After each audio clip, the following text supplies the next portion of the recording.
Avec Yoann Gillet, député du Gard, vice-président Rassemblement National. Bonjour, merci beaucoup d'être en direct avec nous.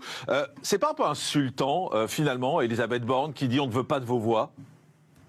C'est surtout un mépris pour les Français, pour nos électeurs.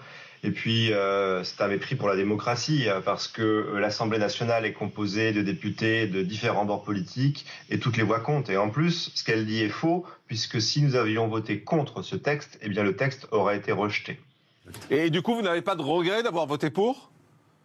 Non, pour une raison simple, c'est que nous, contrairement à la majorité présidentielle et au gouvernement visiblement, nous pensons à l'intérêt des Français avant tout. Il faut réexpliquer qu'à la base, le texte présenté par le gouvernement était un texte plutôt pro-immigration, immigrationniste, et qui allait créer des appels d'air et des nouvelles filières d'immigration.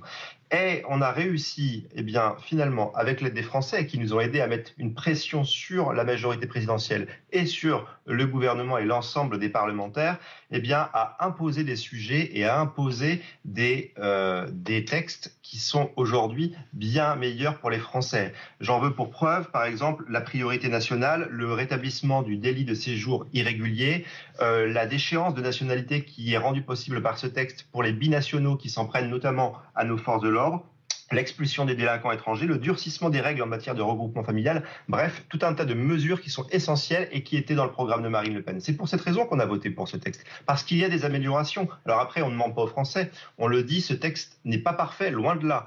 Et pour être parfait, il faudra aller plus loin, il faudra notamment des lois constitutionnelles, et c'est pour cela que nous réclamons un référendum, mais comme Emmanuel Macron refuse de soumettre aux Français un référendum parce qu'il a visiblement peur des Français, eh bien nous disons aux Français que l'acte 2 du durcissement de la politique migratoire de la France, ça passera par un référendum en 2027 quand Marine Le Pen sera présidente de la République.